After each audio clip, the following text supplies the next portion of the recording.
Manga One Piece chapter 1021 memang ditutup dengan menampilkan Momonosuke yang memohon kepada Shinobu agar dirinya mau mengubahnya menjadi dewasa dengan menggunakan kekuatan buah iblis Juku-Juku no Mi. Tapi entah kenapa saya ragu, keputusan apakah Shinobu akan setuju untuk mengubah Momonosuke menjadi dewasa atau tidak akan langsung terjawab di chapter selanjutnya.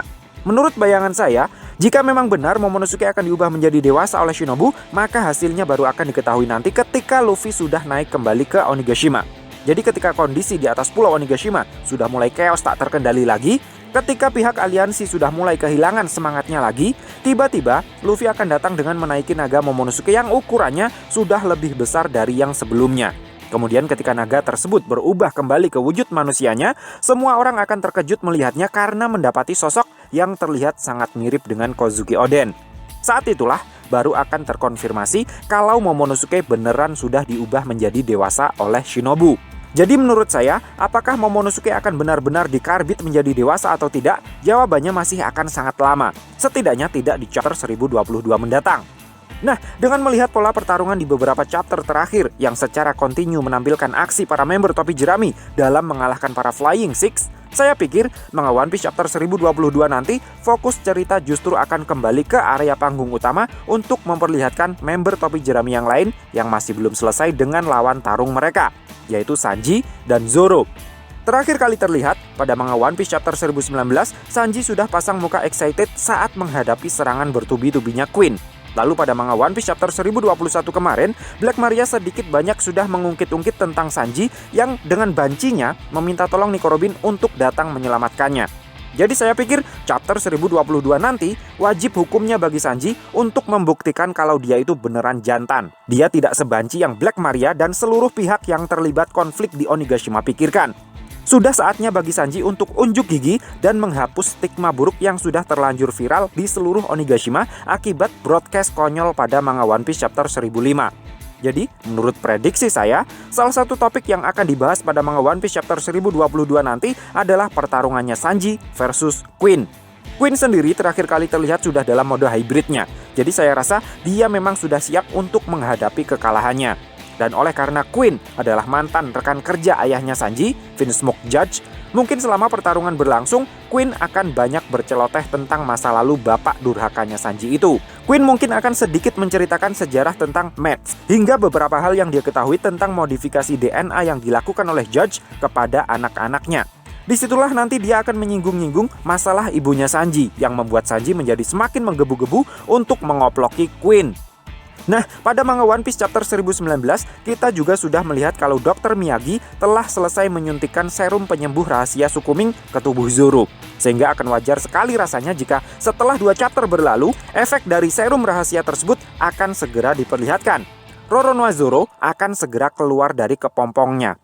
Mungkin dia akan keluar dengan cara yang sangat epik, yaitu dengan mencincang perban yang membalutnya dari dalam menggunakan katananya yang sepertinya ikut Sanji balut di dalam lilitan perban sebagai penyangga tulang-tulang Zoro yang patah. Zoro akan bangkit di Manga One Piece chapter 1022 untuk mendampingi Sanji memulai era kejatuhan para All Stars. Kedua sayap sang Raja Bajak Laut itu akan mulai mengangkasa untuk menjatuhkan bintang-bintangnya Kaido.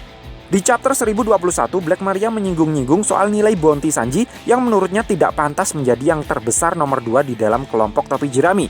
Jadi setelah Zoro bangkit nanti, dan dia sudah bertarung bersama dengan Sanji, maka ada kemungkinan masalah nilai bounty ini akan kembali mereka perdebatkan di tengah pertarungan mereka melawan Queen dan King. Nah, selain kebangkitan Sanji dan Zoro, kita juga tidak boleh lupa kalau di waktu yang bersamaan, di sisi ruangan kastil yang lain, Trafalgar Law dan Eustace Kid tengah bertarung menghadapi Big Mom.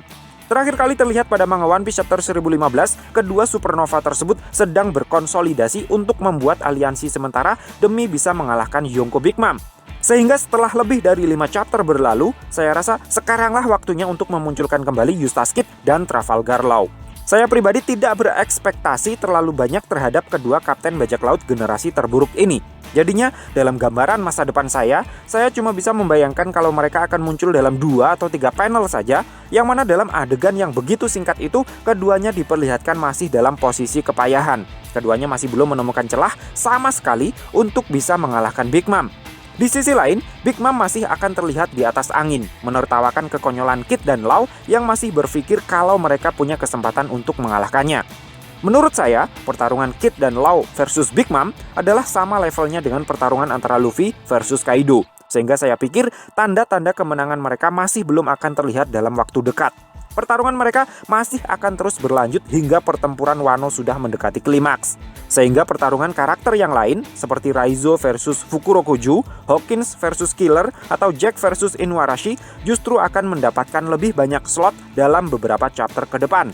Saya justru curiga kalau para agen CP0 justru akan lebih banyak mendapatkan slot di manga One Piece chapter 1022 mendatang.